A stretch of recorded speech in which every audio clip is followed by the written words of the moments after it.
During the Black Freedom Movement, African American majorities and near majority wrested political control of many of the nation's cities.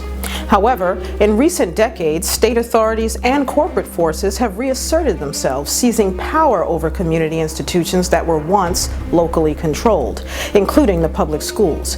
Bruce Dixon has this commentary.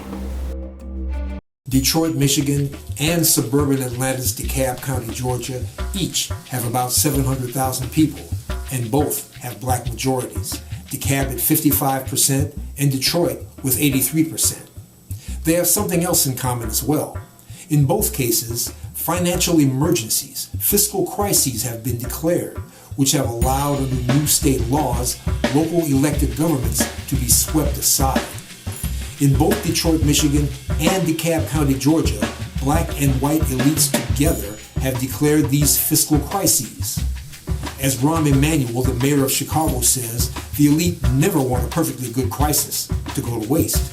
So the local elected governments in DeKalb County, Georgia, the school board, and in Detroit, Michigan, City Hall itself have been set aside by state law so that the governor can appoint stooges to impose massively unpopular programs of austerity, wage, pension, benefit, and service cuts, and privatization.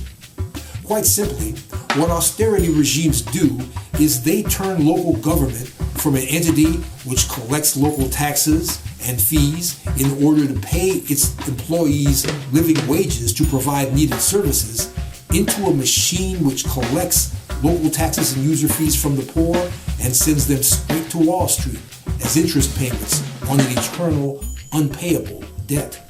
Our black and white elites tell us that this is because Detroit, Michigan, and DeKalb County, Georgia, and hundreds of other cities and towns, state governments, and even the federal government, which prints its own money, have allowed spending to run out of control and have for some time lived beyond their means.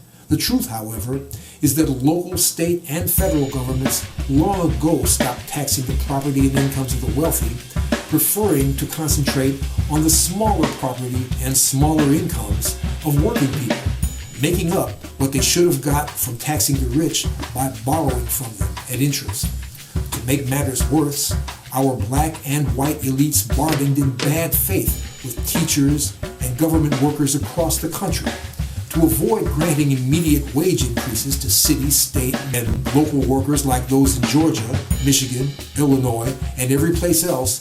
They agreed to pension and benefit hikes, effectively money later instead of money now. But since they would not raise taxes on the rich, they never actually had that money to put in those pension funds.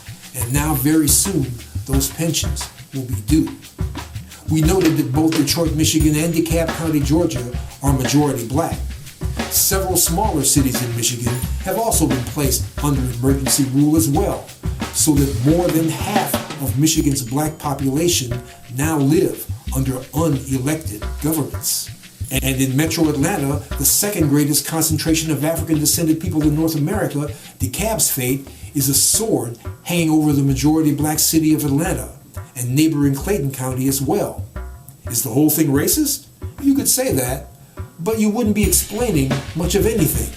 Georgia's governor halted the appointment process of his stooges to demand more black representation.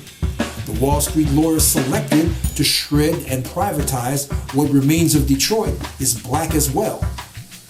Both Georgia and Michigan have long-standing, well-entrenched black representation at all levels of government and among the jackals who want to sell Detroit's water system or the land beneath DeKalb schools for a dime on the dollar. Telling each other how racist it is, even suing in court for discriminatory impact, is worse than a waste of time. It's actual misdirection. But it's the best and the only explanation, besides the phony spinning beyond our means nonsense, that our black political class has to offer. In truth, unelected austerity governments might well be racist, but that doesn't tell us how to get rid of them. So it's not really useful information. The useful truth is that it's capitalism. It's disaster capitalism. It's vampire capitalism. Capitalism that turns everything into debt, and capitalism in which some of the bloodsuckers have black faces. For Black Agenda TV, I'm Bruce Dixon. Our lineup for this edition of Black Agenda Television.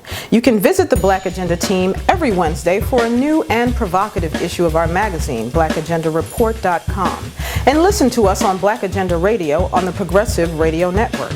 You can also tune in to the Black Agenda TV Express radio show on the GoPro Radio Network every Wednesday at 5 p.m. Eastern Time at goproradio.com. Black Agenda Report, Black Agenda TV, and Black Agenda Radio, the places for news, commentary, and analysis from the Black left. I'm Iyanna Jones.